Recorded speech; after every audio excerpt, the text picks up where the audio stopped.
আসসালামু আলাইকুম ভাই। ওয়ালাইকুম আসসালাম। ভাই আপনারা তো কল টল দিলে মেসেজ দিলে রিপ্লাই টিপ্লাই দেন না। এটা তো একটা গুরুত্বপূর্ণ ইস্যু। কল দিলে, এসএমএস দিলে বা দেখা গেছে কি ফোন দিলে আমি অনেক সময় ধরতে পারি না বা রিপ্লাই দিই না কেন হয়, এটা তাহলে আমার অপরাধ, সরি। আসলে আহ, এটার যে ইস্যুটা দেখেন, আমার মোবাইলটা একটুখানি দেখাচ্ছি। এটা এটা হচ্ছে আমার একটা ব্যবসায়িক সিম। ৩,৯৪৩টা অলরেডি নক করে রাখছে হোয়াটসঅ্যাপে। আমি আম, যাদেরকে এখন পর্যন্ত আমি রিপ্লাই দিতে পারি নাই, তার কারণ হচ্ছে এটা আসলে আমার ব্যর্থতা। আমাকে অসংখ্য ভাই এসএমএস দিচ্ছেন বা ফোন, যেমন ধরেন আমাকে ফোন রাত্রে আল্লাহর রহমতে 2টা 3টা বাজেও ফোন দেয়, মানে 2টা 3টা বাজেও ফোন দেয়, আমাকে এইটাও ফোন ধরতে হবে। তো এখন যারা আমাকে রাত্রে 2টা 3টা বাজে ফোন দেন, আমি আপনাদের ফোনই বা কিভাবে ধরবো? আমি তো ভাই মানুষ, আমাকে তো ঘুমাতে হবে। তারপরে হচ্ছে এসএমএস এর যে ইস্যুটা, আমাকে সারাদিন এই প্রতিষ্ঠানে কাজ করতে হয়। যারা উপস্থিত আসে এই সিম দিয়ে, এটা একটা ব্যবসায়িক সিম, এটার মধ্যে সব ধরনের অ্যাপস লগ ইন করালে আছে এই নাম্বার দিয়ে। আমার ওই অ্যাপসের কাজ করতে হয়। অনেক সময় দেখা গেছে কি আমি কাজ করতেছি, আপনি আমাকে কল দিচ্ছেন, আমি তখন ধরতে পারতেছি না, আমি তখন কাজটি আগে প্রাধান্য দিচ্ছি। অনেক ভাই আমাকে এসএমএস দিচ্ছেন, আমি অনেক সময় রিপ্লাই দিচ্ছি না। কারণ হচ্ছে কি আমি ফ্রি হয়ে রিপ্লাই দিচ্ছি না, এমনটা না, আমি দেই, হয়তো বা কম দিচ্ছি, তুলনামূলকভাবে যতটুকু দেওয়া দরকার এতটুকু দিচ্ছি না। আর আরও একটা বিষয় হচ্ছে, যে বিষয়ে আপনারা রিপ্লাই চান, যে বিষয়ে জানতে চান, এই একই বিষয় কি, সাইফুল ভাই আপনার বাড়ি কোথায়, আপনার প্রতিষ্ঠানের লোকেশন কোথায়, আপনি কিস্তিতে দিবেন কিনা, কিস্তিতে কি কি শর্ত, এই যেমন এই বিষয়গুলাই। কিন্তু এই বিষয়গুলো কিন্তু আমি অসংখ্য ভিডিওতে এবং হচ্ছে অসংখ্য আমার পোস্টে আমি কিন্তু লোকেশন, নাম্বার, কিভাবে আসতে হয় এগুলো কিন্তু আমি বলে দিছি। ডকুমেন্ট কি লাগে এটাও বলে দিছি। এখন আবার আমি বলে দিচ্ছি, আমাদের যারা আমাদের লোকেশন জানতে চান, আমাদের লোকেশন এক কথায় ব্রাহ্মণবাড়িয়া নাসিরনগর কলেজ মোড়, কলেজের সামনে আমার প্রতিষ্ঠান।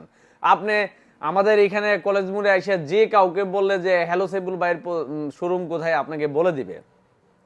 আর যে বিষয়টা কি লাগে হচ্ছে 20% ডাউন পেমেন্ট লাগবে ইনফিনিক্স মোবাইলের ক্ষেত্রে। আর আপনার অরিজিনাল আইডি কার্ড, আপনার পরিবারের যে কোনো কারো অরিজিনাল আইডি কার্ড, আর হচ্ছে আপনার সিমে বিকাশ করা থাকলেই হবে। আর এখন প্রশ্ন আসতে পারে, তাহলে ইনফিনিক্স বাদে অন্যান্য মোবাইল নিলে কিভাবে নেবেন? অন্যান্য স্মার্টফোন যদি নিতে চান, সেই ক্ষেত্রে হচ্ছে 20,000 টাকার মধ্যে যে কোনো ফোন নিলে 5,000 টাকা ডাউন পেমেন্ট দিতে হবে। 20,000 টাকার উপরে যে কোনো কোম্পানির প্রোডাক্ট নিলে আপনাকে বাকি এক্সট্রা টাকা, সম্পূর্ণ টাকা পরিশোধ করতে হবে। এর বিষয় তো আর কিছুই নয়। আর হচ্ছে আমাকে আপনাকে তো এসএমএস দেওয়ার প্রয়োজন নেই বা ফোন দেওয়ারও প্রয়োজন নাই, যেহেতু আমি এখানে লোকেশন দিয়ে রেখেছি। আমার প্রতিষ্ঠানে যে কেউ আসলে এই ডকুমেন্টগুলো নিয়ে আসলে আমি আপনাদেরকে অবশ্যই দিব। কেউ খালি হাতে যাবে না। যদি আমার প্রতিষ্ঠানে আইসা যদি কেউ না পান, তখন এর নাই কমপ্লেন দিতেন যে ভাই আপনি দেন নাই। এক ভাই গতকালকে আমাকে এসএমএস এ লেখছেন আমার মেসেঞ্জারে যে ভাই আপনি তো মিথ্যা বলেন। তাই আমি বললাম আমি কিভাবে মিথ্যা বলি?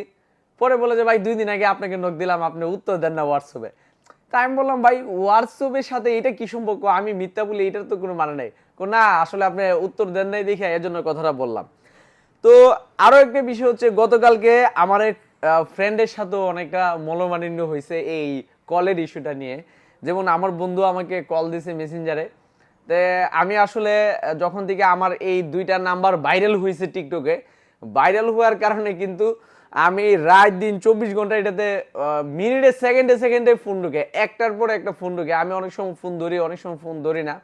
তো নোটিফিকেশন অফ করে রাখছে, আমি ঢুকলে কল আসে, না ঢুকলে দেখা গেছে কি কল সামনে শু করে, এটা তো জানেনি নোটিফিকেশন যদি অফ রাখি এটা কেমন দেখায় আর কি।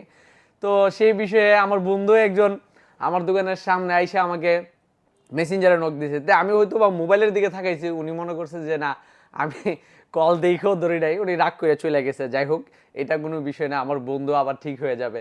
আর আপনারা যারা ভাই রাগ করেন, আসলে ভাই আর এখানে রাগের কোনো প্রশ্ন নয়। আপনার যদি যে কোনো প্রোডাক্ট লাগে আমাদের প্রতিষ্ঠানে আসেন, আসার পরে যদি আমি আপনাকে না দেই, তখন না আপনি রাগ করছেন ভাই, আমার নামে অভিযোগ দিতেন যে ভাই আপনি বলছেন এখন আসলাম আপনার প্রতিষ্ঠানে, আপনি আমাদেরকে স্মার্টফোন দেন নাই, তখন একটা ইস্যু থাকবে। আর আরেকটা বিষয় হচ্ছে আপনাদের জন্য আরেকটা সুখবর, এটা হচ্ছে আমি কিন্তু অলরেডি একজন লোক নিয়োগ দেওয়া আছে যে আপনার রিপ্লাই দিবে। এটা হচ্ছে আমাদের যে 95 যে নাম্বারটা, 0168776495।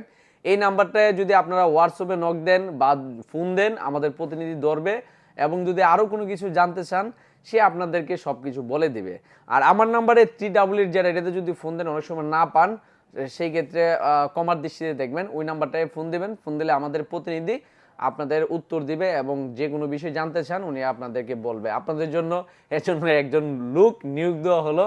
আর আমি আন্তরিকভাবে দুঃখিত, অনেক ভাই রিপ্লাই সঠিকভাবে পাচ্ছেন না, আমি দিতে পারতেছি না, এটা আসলে আমার ব্যর্থতা। আমার উচিত হচ্ছে প্রত্যেকটার রিপ্লাই দেওয়া, এটা ওই সত্য কথা, কিন্তু আমি পারতেছি না ভাই। তার কারণ হচ্ছে আমি ব্যবসা করতে হয় আগে আগে বিজনেস, কারণ যেটা দিয়ে আমার পেট চলবে। ধরেন আপনাদের রিপ্লাই না দিলে কিছু হবে না, কিন্তু একজন কাস্টমার আমার প্রতিষ্ঠানে আসছে, আমি যদি প্রোডাক্ট না বিক্রি করি, ওনার সাথে যদি কথা না বলি, উপস্থিত যে কাস্টমার এবং ওনার সাথে যদি কথাই না বলি, তাহলে তো ভাই আমার প্রতিষ্ঠান চলবে না। আমার প্রতিষ্ঠানে যে আরো 5-7 জন লোক জব করে, তাদের স্যালারি আসবে কোত্থেকে, আমার স্যালারি আসবে কোত্থেকে, সবকিছু মিলে কিন্তু ধরেন কাজ করতে হবে। আগে আগে হচ্ছে প্রতিষ্ঠানে যারা আসবে ইনস্ট্যান্ট, আগে হচ্ছে তারা হচ্ছে প্রাধান্য, মানে আগে তাদের কাজ আমরা করব, পরে আপনাদেরকে ইনশাল্লাহ আমি আস্তে আস্তে চেষ্টা করবো আপনাদের রিপ্লাই দেওয়ার জন্য। আর আমাদের প্রতিনিধি এখন থেকে নিয়োগ করা আছে, আপনারা ওই নাম্বারে যোগাযোগ করবেন, যে কোনো বিষয় জানতে চান ওনাকে নক দিবেন। আশা করি ইনশাল্লাহ আপনাদের সঠিকভাবে উত্তর পাবেন। তারপরেও যদি কোনো ঘাটতি থাকে আমাকে পার্সোনালি মেসেঞ্জারে নক করেন, আমার যে ফেসবুক লিঙ্ক দেওয়া আছে, ফেসবুকে ঢুকে মেসেঞ্জারে নক করেন, আমি চেষ্টা করব আমি ফ্রি হয়ে আপনাদের আনসার দেওয়ার জন্য। আশা করি আপনারা সবাই বুঝতে পারছেন।